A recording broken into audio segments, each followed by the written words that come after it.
Je vote pour la science avec Isabelle Burgon. Bonjour à vous, j'espère que vous allez bien.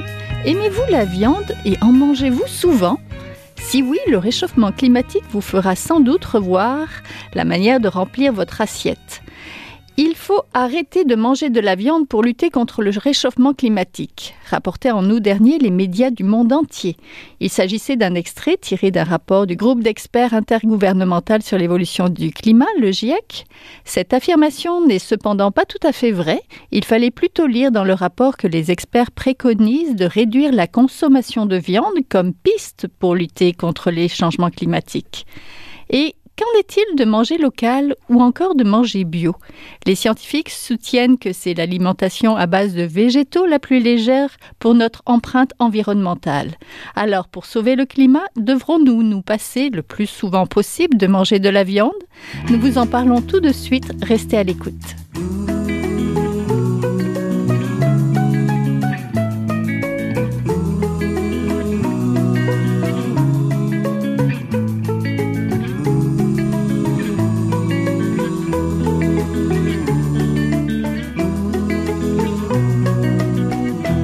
Pour parler de l'impact que pourrait avoir l'alimentation sur le réchauffement climatique et plus particulièrement si bannir la viande de notre assiette pourrait être un geste positif à poser pour le climat, je suis en compagnie de Danny Plouffe qui est communicateur scientifique, auteur du blog Le Sceptique.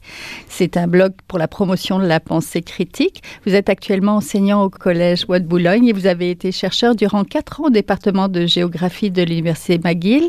Vous avez fait un post-doctorat qui traitait d'agriculture, d'utilisation des sols et de sécurité alimentaire au niveau global, c'est bien ça? Oui, bien ça, c'est les thématiques abordées par l'équipe de recherche. Donc, bonjour. Bonjour.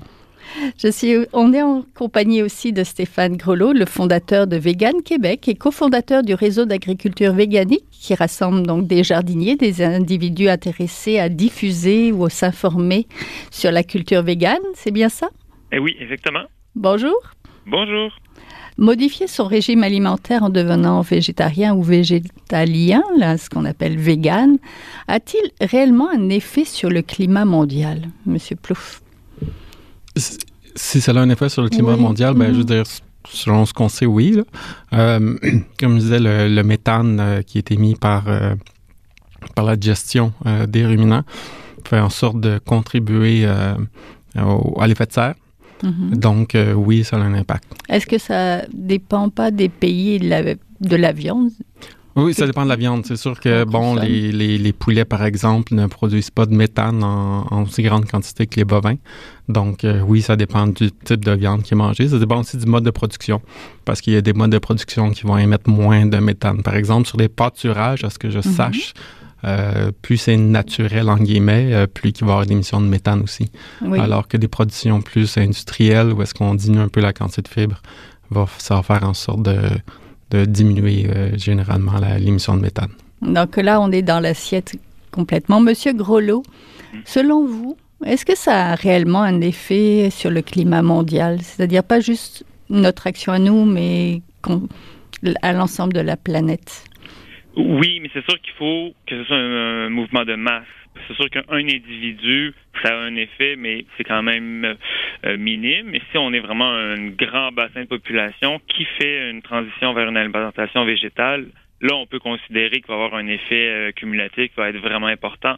Puis il y a quand même, tout récemment, il y a une étude qui a été publiée par l'Institut Johns Hopkins, puis qui disait que justement, le potentiel de réduction des gaz à effet de serre, si on va vers une alimentation végane, c'est celle qui est la plus efficace en diminuant de près de 74% nos émissions de GES comparativement à garder une alimentation carnée.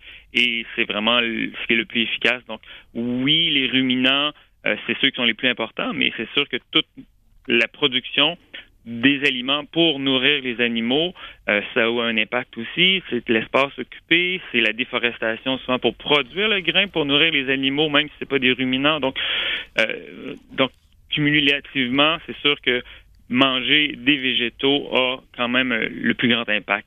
Monsieur Plouffe, je vous vois secouer la tête. Ah non, c'est juste que au niveau des changements climatiques pour l'agriculture, c'est Est-ce que c'est différent quand on émet du CO2, par exemple, par les véhicules ou lorsque on émet, mettons, du méthane par les ruminants. Le méthane, ce qui arrive, c'est que c'est un gaz qui va être dans l'atmosphère pendant à peu près... le temps de demi-vie, pour les gens qui savent c'est quoi le temps de demi-vie, c'est environ 8 ans. Le temps de demi-vie, c'est la durée pendant laquelle... la durée que ça va prendre pour que la moitié de ce qui a été émis disparaisse. Ouais. Donc ça, c'est le temps de demi-vie. Fait que pour le méthane, c'est à peu près 8 ans. Et pour le CO2, c'est des milliers d'années. Donc, ce qui arrive, c'est qu'en réduisant, si on réduisait drastiquement la quantité de bovins sur les terres agricoles, ben on pourrait diminuer à court terme les effets des changements climatiques. Donc ça serait un impact à court terme.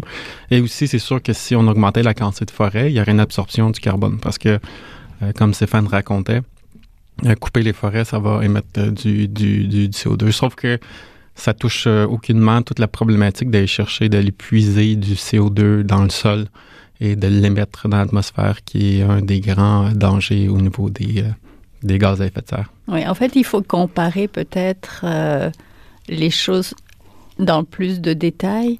Donc, ne plus consommer de viande, est-ce que c'est la stratégie la plus efficace pour réduire son empreinte carbone? Peut-être M. Plouffe, là. Je dirais au niveau personnel, non. Je veux dire, l'utilisation des voitures, des trucs comme ça, c'est beaucoup plus important en termes de changement de carbone dans l'atmosphère à long terme. Donc, changer ses habitudes de vie, avoir un mode de vie qui est moins basé sur le CO2, ça va avoir un impact moins basé sur le pétrole, ça va avoir un impact plus important que d'arrêter simplement de manger de la viande. Oui. Mais bon, ça ne veut pas dire que si on fait un, on ne peut pas faire l'autre. Là. Oui, c'est un faux dilemme. Là, on n'a pas à choisir un ou l'autre, on peut faire un et l'autre. Oui, M. Golo. Oui, parce que justement, c'est vraiment plus large que juste l'alimentation, mais c'est sûr que l'alimentation, c'est quand même quelque chose qui touche vraiment chaque individu à tous les jours. Tandis que le transport en commun, quelqu'un qui prend déjà sa voiture électrique ou qui prend son vélo qui marche, il va pas nécessairement faire d'autres changements, ou c'est pas tout le monde qui a les moyens nécessairement de faire des gros changements de véhicule. Donc, tandis que l'alimentation, c'est vraiment quelque chose que tout le monde a accès et qu'on peut faire. Donc, c'est pour ça que c'est quand même un aspect important. Et moi, c'est sûr qu'un élément que j'aimerais quand même amener, c'est la sous-estimation. On sous-estime l'impact de l'élevage et sur les changements climatiques, que ce soit au niveau de l'indice de potentiel de réchauffement climatique, qu'on évalue sur 100 ans pour le méthane au lieu de 20 ans, ou que dans les inventaires, on va juste calculer ce que les animaux émettent, le fumier ou les gestions des sols, mais on ne va pas considérer la machinerie agricole, le transport des intrants, le chauffage des bâtiments avec du gaz propane ou le séchage du grain avec le propane aussi. Donc, tout ça qui est très lié aussi à la production de denrées pour nourrir les animaux et pas non pris en considération dans les inventaires au niveau du secteur agricole. Donc, je pense qu'on sous-estime présentement l'impact de l'agriculture sur les émissions de gaz à effet de serre. OK. Donc, c'est quoi l'empreinte environnementale peut-être d'une livre de viande versus peut-être le tofu ou les légumineuses? Monsieur Collot? En fait, c'est sûr qu'on estime qu'environ au niveau de l'élevage, mettons un bœuf, par exemple, pour chaque kilo de bœuf, c'est environ 41 1 kilo de bœuf, c'est environ 41 kg de CO2 ou d'équivalent CO2 qui est émis. Tandis que si on prend le soya, ça va être plus de l'ordre. Je l'ai même pas ici. Je l'ai même pas. Oui, on dit que la viande rouge génère donc la plus forte empreinte carbone en moyenne par portion, 316 fois plus que les légumineuses ou 125 fois plus que les noix, les graines et 40 fois plus que le soya. C'est les chiffres que moi j'ai de mon côté. Mais est-ce que si on se prive par exemple un jour de manger de la viande, comme il y a une initiative. Le lundi, on ne mange pas de viande. Est-ce qu'on peut voir vraiment une différence de cuisiner un repas sans viande par semaine? Peut-être.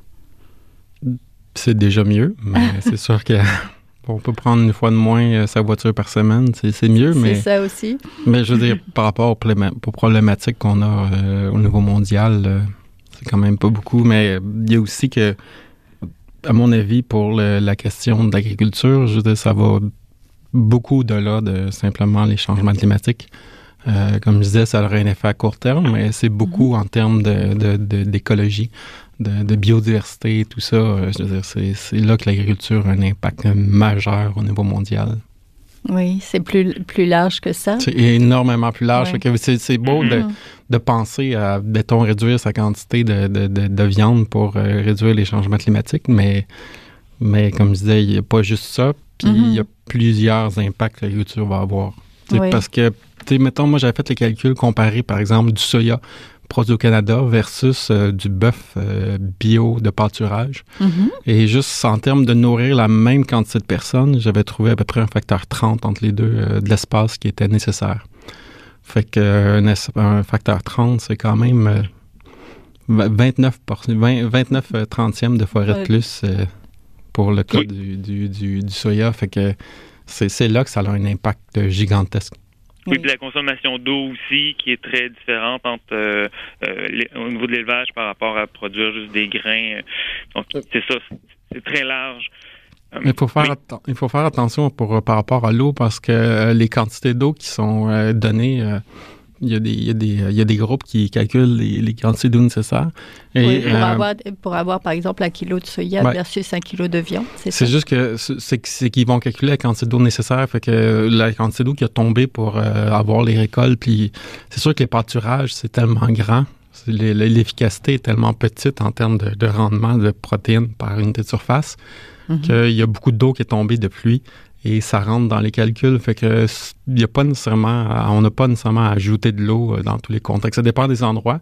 C'est sûr que c'est une sécheresse, il faut rajouter de l'eau, mais c'est que ces chiffres-là contiennent aussi l'eau de pluie, fait que ça veut pas dire qu'il faut nécessairement rajouter de l'eau.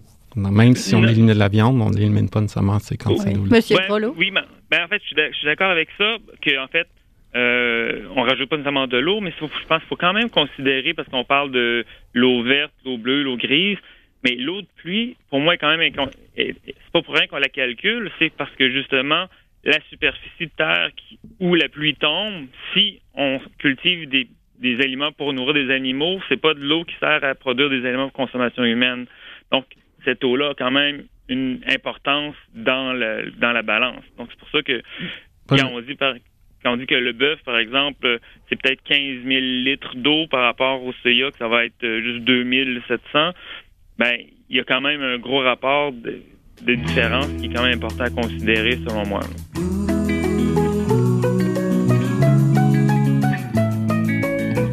Vous êtes toujours à Je vote pour la science, là où la science rencontre la politique, une émission produite par l'agence Science Presse. Vous pouvez visiter son site internet au sciencepresse.qc.ca.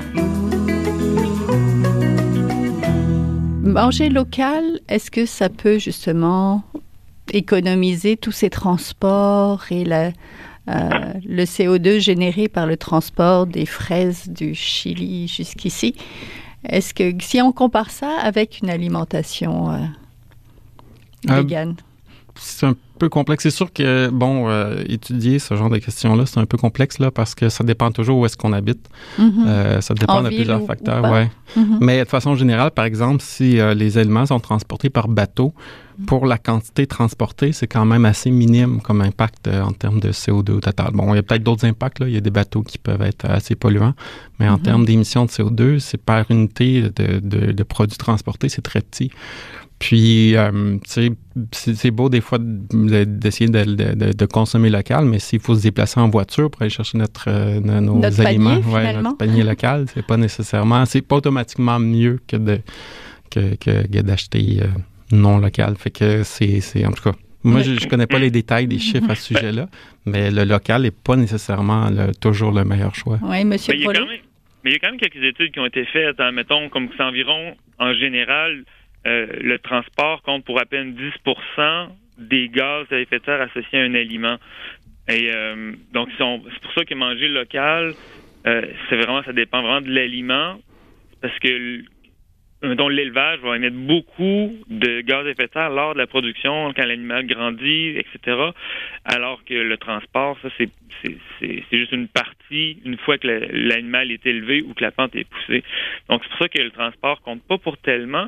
Et il y a quand même Corinne Côté qui a fait un essai, c'est une étudiante à Sherbrooke, puis elle avait quand même comparé une alimentation locavore, omnivore par rapport à végétalien en janvier pendant une semaine. Mhm. Et ce qu'elle avait constaté, c'est que le locavore émettait environ 13 à 14% plus de CO2 que l'alimentation végétalienne, parce que si on prend en considération la production et des aliments ou des animaux d'élevage, ben c'est sûr qu'il y a beaucoup plus d'émissions. Donc au final, manger local, ça émet plus de gaz à effet de serre que d'importer certains aliments si on a besoin. Oui, surtout qu'on vit au Québec, donc on a un climat aussi pas facile pour justement s'alimenter. Là, vous parlez du mois de janvier, justement. Est-ce que ça peut...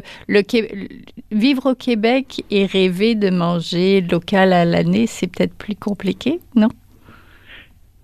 Oui, c'est plus compliqué, mais c'est pour ça qu'en fait, cette étude qu'elle avait montrée, c'est que justement, même si on importait quelques aliments, c'était pas grave au niveau des gaz à effet de serre au final, parce que les émissions des végétaux liées au transport, c'est pas très important par rapport à la production locale.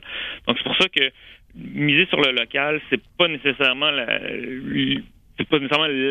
panacée, parce que on se rend compte que ça émet plus. Puis même si on prend les animaux d'élevage au Québec, il a fallu qu'on produise beaucoup de nourriture pour les nourrir en hiver aussi. Donc, c'est pour ça que au Québec, si on peut manger local, mais végétal, ce serait ça l'idéal, en fait. Oui. Monsieur Plouffe, et manger bio?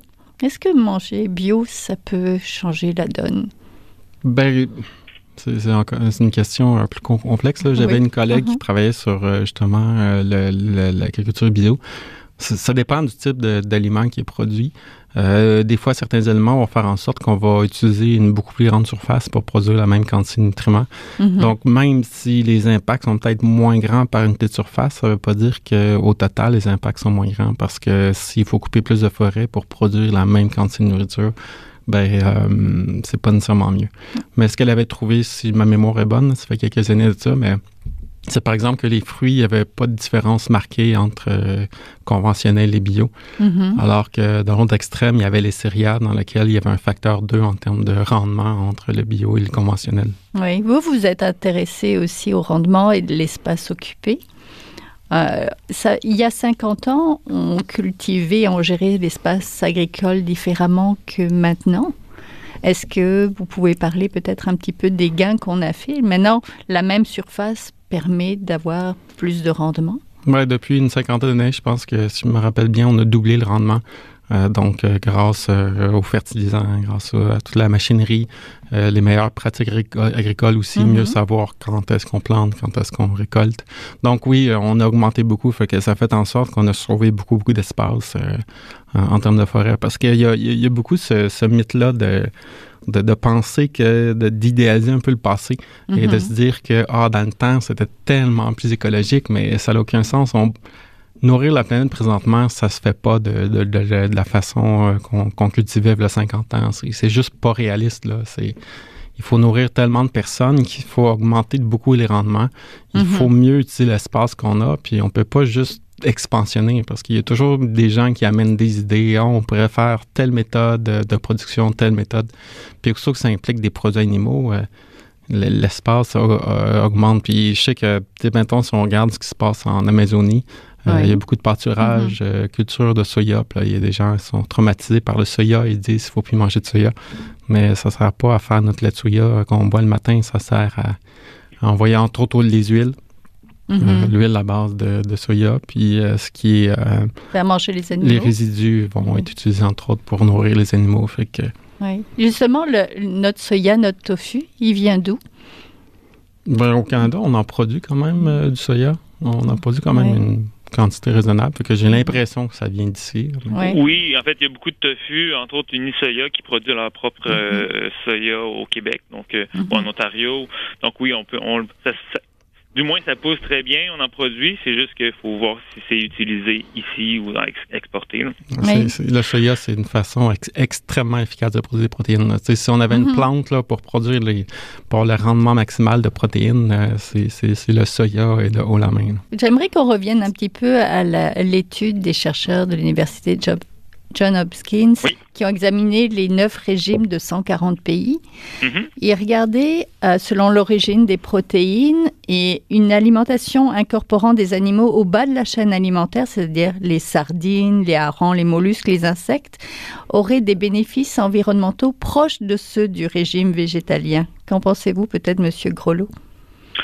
Oui, effectivement, c'est très proche au niveau des...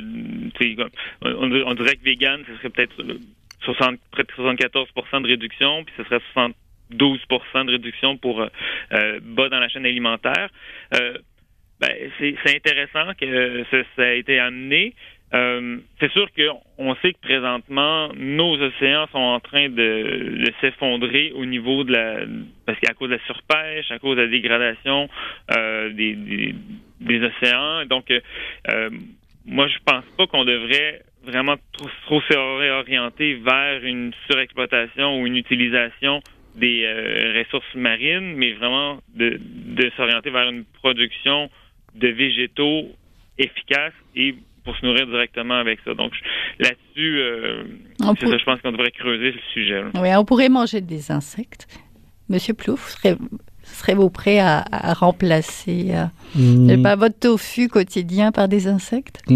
Pas personnellement, non, là, mais bon, c'est des gens qui veulent manger des insectes, mais j'ai aucune idée de l'impact au niveau des insectes ou la production. Mais il faut les nourrir, les insectes, là, il faut leur donner des plantes.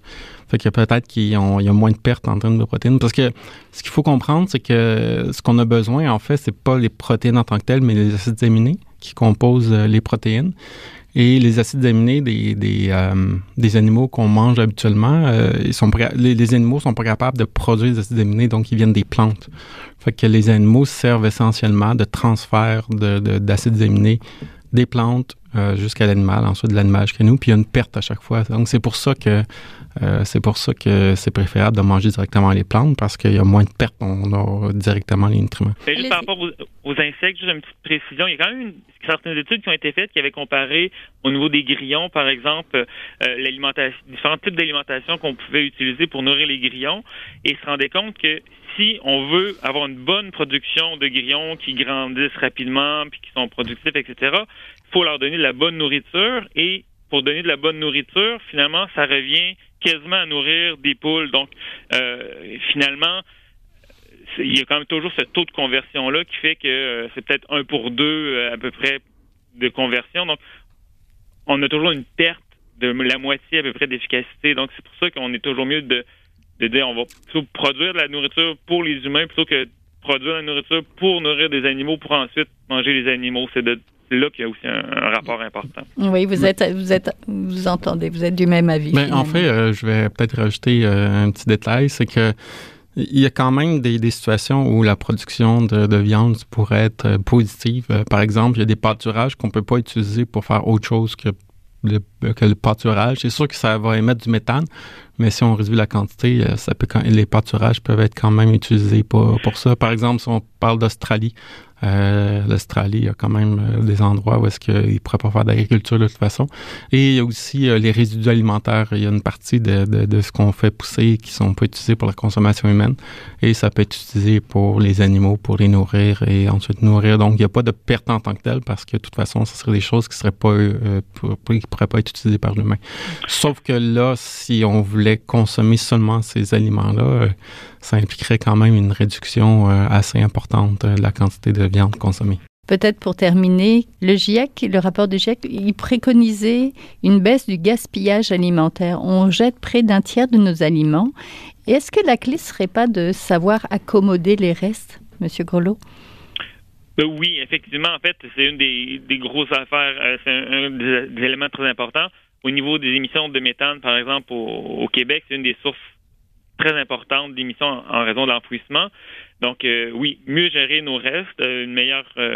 mais ça va passer beaucoup par l'éducation des consommateurs, que ce soit par rapport à qu'est-ce qu'on va consommer. Si un légume est un petit peu croche, il n'est pas super beau, on faudrait l'utiliser plutôt le gaspiller et mieux gérer ce qu'on achète, peut-être acheter en moins grande quantité, mais mieux l'utiliser. Donc, oui, il y a tout un travail de réduire le gaspillage alimentaire qui fait partie de l'équation dans notre réduction de l'impact environnemental. Professeur Plouffe. Enseignant. Je dirais que c'est surtout le gaspillage des produits animaux qui est le plus dramatique parce que ça implique qu'il faut en produire plus et c'est ça qui prend le plus de ressources. C'est sûr que gaspiller des lentilles, par exemple, c'est beaucoup moins dramatique en termes d'effet que de gaspiller un steak, par exemple.